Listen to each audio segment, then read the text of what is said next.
Good afternoon, ladies and gentlemen. I am Odin Linardatou, and I have the pleasure to have with me today Alec, foreign editor in the Financial Times, and also responsible for overseeing the network of all the foreign correspondents and all the coverage of the global themes. That's why, Alec, I want to begin by asking you, now that we have seen all these things with the United States, Donald Trump, the tariffs, all that is going on, and at the same time, we have also the Ukrainian war, we have also the chaos in the Middle East. So, are we entering a new Weimar phase? Well, good afternoon to you. What a question to start. I think, well, we have to hope we are not entering a new Weimar phase. And I say that because the Weimar phase, of course, ultimately led to the rise of Nazism and then ultimately to Hitler. But I think historians like to remind us that Weimar at the time, what it meant was it signified an era of multiple crises, multiple interlocking crises without global leadership. And right now we are facing multiple crises without global leadership. So, as we speak, the financial markets have recovered considerably since the free fall of the last week.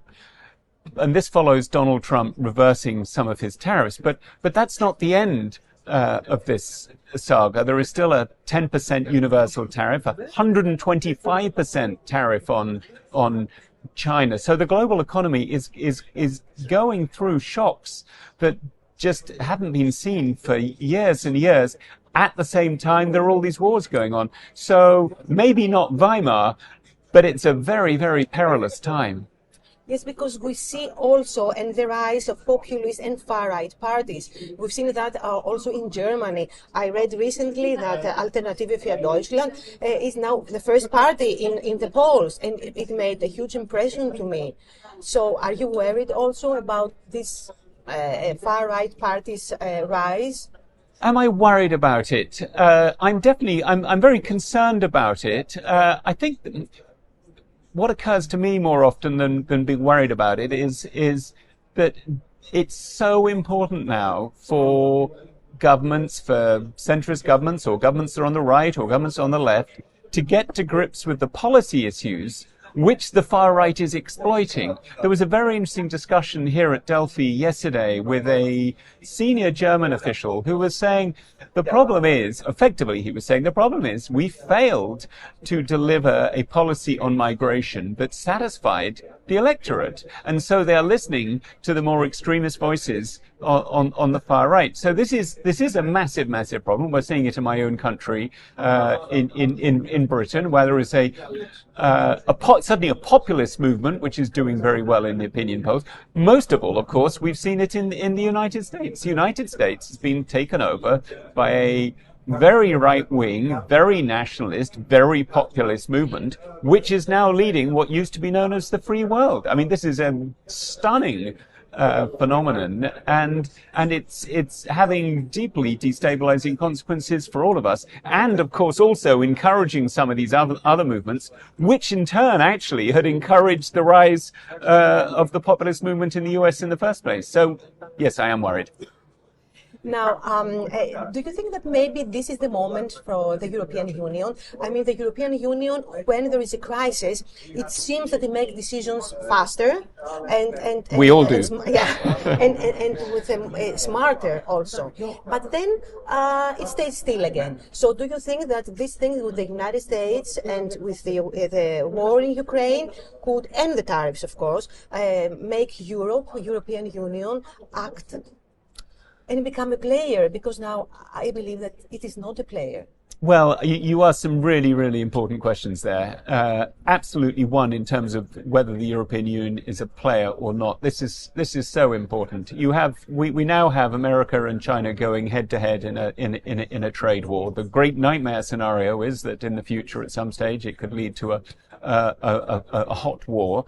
But even without that, it's really, really important for Europe to rise to this challenge. Otherwise, it's just going to be squeezed between different forces. Now, will it rise to the challenge? That's the question. So, so far in the last 6 months, or less even, in the last 3 months since Donald Trump took office, the leaders of the European Union and the individual leaders of European countries have said pretty much all the right things, I would say. They've talked about having to spend far more on defense. They've talked about trying to sort of effectively combine defense resources. So that's trying to deal with the issue of NATO, which is under threat from Trump. And it's also trying to reassure Ukraine that Europe is there for them if America pulls back. But as you will know better than I do, words are very cheap. Words are very easy. And even pledges of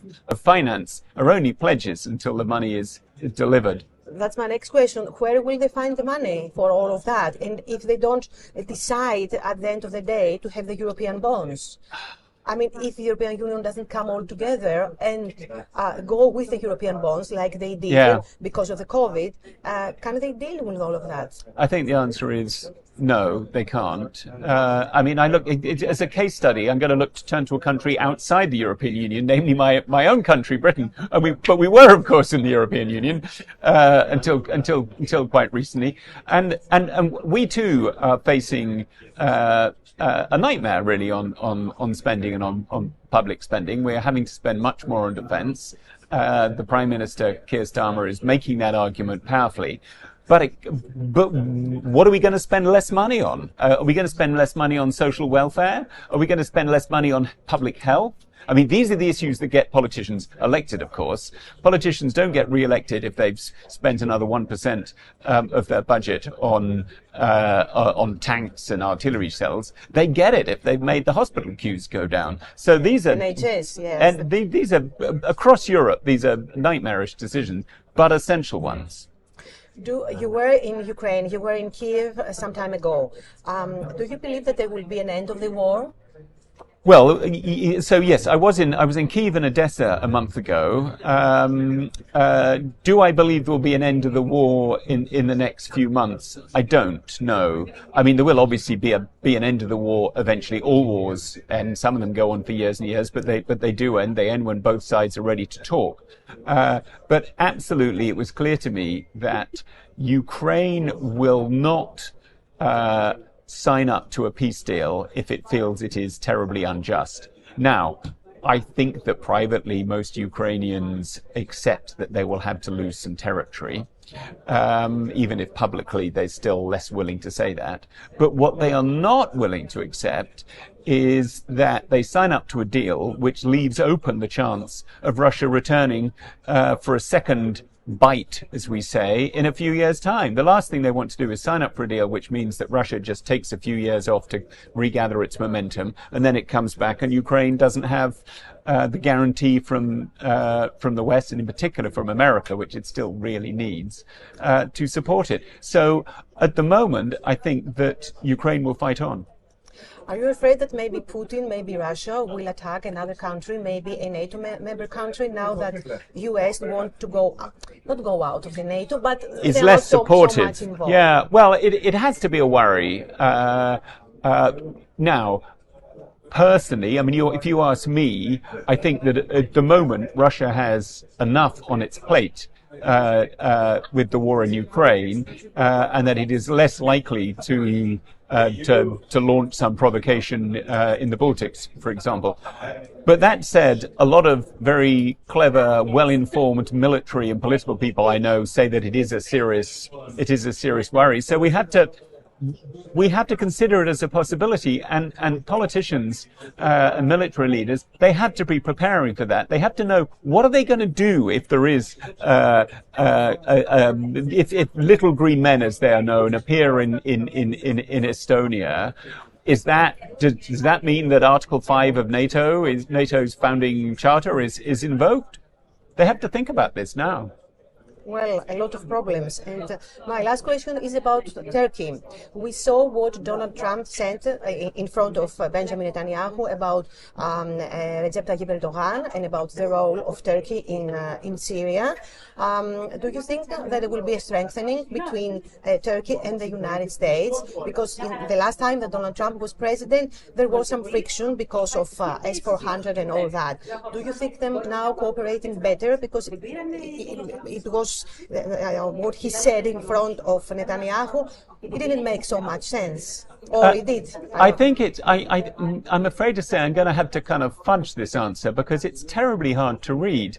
I mean, as we know, Donald Trump is the master of unpredictability. He loves to be unpredictable because he thinks that makes him stronger. I think that's a debatable point. On Turkey, absolutely, there is. In theory, there's a meeting of minds. These are two big leaders with autocratic tendencies, Erdogan and Trump. It's interesting and depressing to see that some of Donald Trump's big supporters have been saying absolutely nothing about the imprisonment of the opposition leader in Turkey, just completely ignoring that as an issue not worth thinking about. But I just don't know how this is going to unfold. I mean, does Donald Trump have a big, giant, global geostrategic view of every country? I think probably not. He sees things as we all know, in a sort of transactional basis. So it might be useful for him now to have a good rapport with Erdogan, but that may change. Well, although I said it would be my last question, it will not be because you gave me the cue to ask you about Gaza, because he had that dream that Gaza will be the new French Riviera. So do you think the situation in the Middle East will get better between Israelis and Palestinians? And can that happen when Benjamin Netanyahu is the Prime Minister of Israel? In the long run, I think it probably can't happen as long as Netanyahu is Prime Minister of Israel, because he is. If you're looking at a long-term future here, he is not interested in what was known as the two-state solution. So I'm afraid I think the answer is no. I mean, Trump, as you say, said at the beginning, when he took office, he was determined to bring peace to the Middle East. I spoke to some of his advisors who claimed it would all happen very quickly and easily, and of course it's much more complex than that. I mean, the world is much more complex than the quite simplistic worldview would have us believe. Thank you very much. Thank you, Alec. Thank you. Thank you very much for having me.